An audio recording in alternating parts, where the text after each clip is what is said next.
Hey, what's up, guys? You're now listening to Devo with Uncle Theo. Today is day 165, and we're going to cover Esther, chapter 7 through 10. Last time we left off with Esther taking a bold risk of showing herself before King Ahasuerus, and it worked. He extended his gold scepter to her, and she's asked for drinking time. She's asked for a party twice, and this is the second party. And Haman has been shamed, but he thinks there's still an inkling of hope because he's been asked to this party and he has the gallows set for Mordecai. So he still thinks things are going to work out in his favor, even though he's been shamed. And even though his wife Zeresh told him, look, if this man Mordecai is of Jewish origin, you better watch out. And at that time, the eunuchs had called him in to the party. And that's where we pick up today in chapter 7. So it says in verse 1, now the king and Haman came to drink wine with Esther the queen. And the king said to Esther on the second day also as they drank their wine at the banquet, what is your petition, Queen Esther? It shall be granted to you. What is it you request? Even to half of the kingdom, it shall be done. And listen to what Queen Esther says. This is powerful.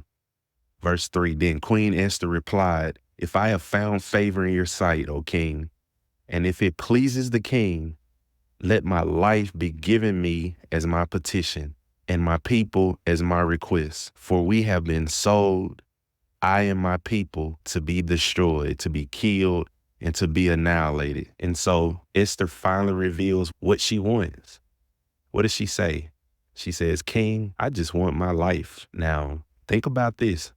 This man is a womanizer, but he's in love with this woman. So Xerxes gets so upset, he says, what man would do this? And she points at Haman. Verse 5, then King Ahasuerus asked Queen Esther, who is he and where is he who will presume to do thus? Esther said, a foe and an enemy is this wicked Haman. Haman became terrified before the king and queen. So verse 7, the king arose in his anger from drinking his wine and went into the palace garden. So think about this. Xerxes loves drinking, and this is the first time he set his drink down in the narrative.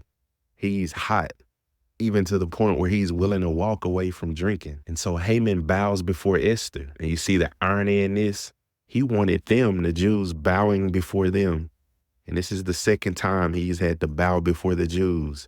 He had to most likely bow before Mordecai to give him honor, and now he's bowing before Esther, begging for his life. But when the king comes back in, I want you to see the providence of God. This does not look like bowing and him begging for his life.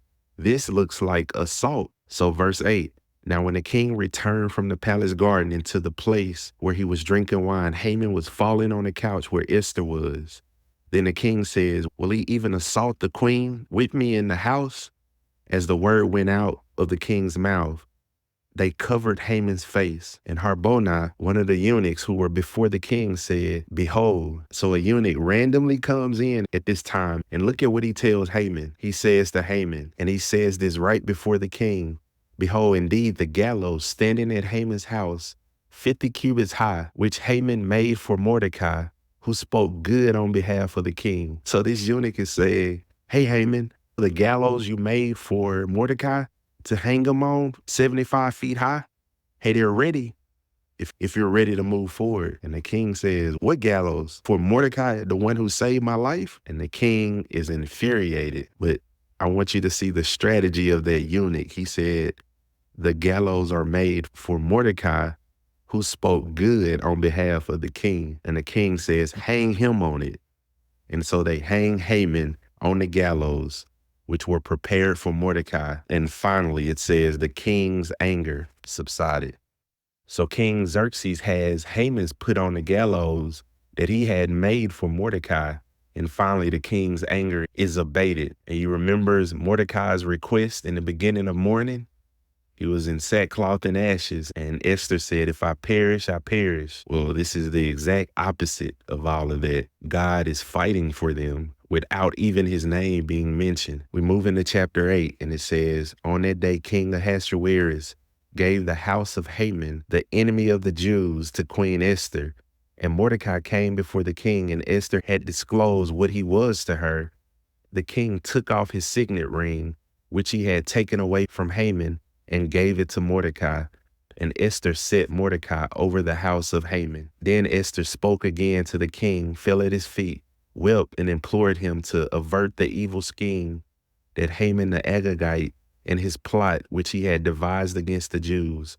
The king extended the golden scepter to Esther. So Esther arose and stood before the king. Then she said, if it pleases the king, and if I have found favor before him, and the matter seems proper to the king, and I am pleasing in his sight, let it be written to revoke the letters devised by Haman the Agagite, which he wrote to destroy the Jews who were in the king's provinces. For how can I endure to see the calamity which will befall my people, and how can I endure the destruction of my kindred? So King Ahasuerus said to Queen Esther and to Mordecai the Jew, behold, I have given the house of Haman to Esther, and him they have hanged on the gallows, because he had stretched out his hands against the Jews. Now you write to the Jews as you see fit, in the king's name, and seal it with the king's signet ring, for a decree which has been written in the name of the king and sealed with the king's signet ring may not be revoked. And so look at this powerful reversal. The king is willing to do whatever it takes to protect Esther, Mordecai, and the Jewish people. And he's willing to undo all that Haman has set forth.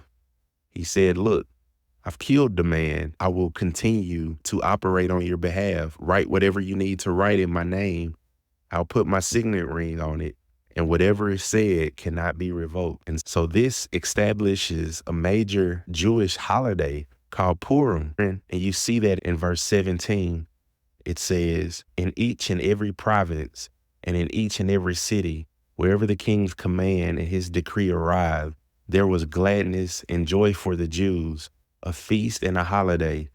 And many among the people of the land became Jews, for the dread of the Jews had fallen on them. And so in this holiday Purim, they wear costumes even till this day.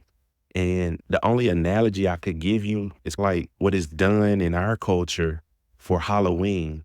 And they're giving a play on what was happening during this time, because the edict had went out that the Jews were protected and anyone who was against the Jews would be killed. So people would convert and act like Jews and dress up like Jews so they wouldn't be killed. And the Jews were at awe at the powerful reversal. And so they celebrate to commemorate this by putting on costumes, because the people would put on costumes to act like Jews so they wouldn't be killed in fear. And that's the holiday. But let me give you some of the details of why the holiday was set. Now it says in chapter 9 and verse 5, after this edict, thus the Jews struck all their enemies with the sword, killing and destroying, and they did what they pleased to those who hated them. Verse 13, then said Esther, if it pleases the king, let tomorrow also be granted to the Jews who are in Susa to do according to the edict of today, and let Haman's 10 sons be hanged on the gallows. So the king commanded that it should be done so. And that's the promise fulfilled. And then even look in verse 16. Now the rest of the Jews who were in the king's provinces assembled to defend their lives and to rid themselves of their enemies, and kill 75,000 of those who hated them. So outside of Susa, in one day, they even killed 75,000 people who were against them. So can you see how this holiday quickly formed? Anybody who feared or hated the Jews would act like them. People would dress up and become Jews because they didn't want to be in this 75,000 and they didn't want to be next. So in chapter 9, so much happens. Day 1, they conquer a bunch of people. Day 2, they kill Haman's family. The Jews are winning. They kill 75,000 people. And day 3, they have a further conquest and throw a celebration. And you see, initially Esther asked for 3 days of fasting. Now Esther is asking for 3 days of celebration. Everything is being reversed. God, whose name isn't mentioned, is changing everything. God is ruling on his throne, even the invisible God, not only by putting Mordecai in leadership, But with the execution of Haman and his family, what is God fulfilling? You remember Exodus 17, to utterly destroy the Amalekites?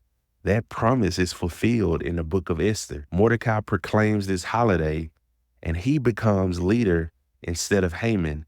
And it says in God's promise to utterly wipe out the Amalekites is fulfilled here. It's finished and fulfilled. It's powerful. And we close with chapter 10. It says, now King Ahasuerus laid a tribute on the land and on the coastlands of the sea, and all the accomplishments of his authority and strength, and the full account of the greatness of Mordecai, to which the king advanced him. Are they not written in the book of Chronicles of the kings of Media and Persia? For Mordecai the Jew was second only to King Ahasuerus, and great among the Jews, and in favor with his many kinsmen, one who sought the good of his people, and one who spoke for the welfare of his own nation. And that's how our book ends. God totally reverses everything. And if you ever need encouragement and to learn about the providence of God and to see how he works behind the scenes and makes everything work out for his glory and for your good, look no further than the book of Esther. And just to give you a little more insight on what's important to God, guess what else happened during the book of Esther? Two great religious leaders died during this time, Confucius and Buddha. They're not even mentioned here. Two great thinkers were making their marks as philosophers during this time, Plato and Aristotle. They're not mentioned. The book of Esther truly shows us what's important, and that is God and his glory. May you prioritize God and the things that are important to him, and may you see his providence working in your life and on your behalf and for your good, because remember, he guarantees success for those who diligently seeks him. Seek him well, my friends. You guys have a good day. Hey.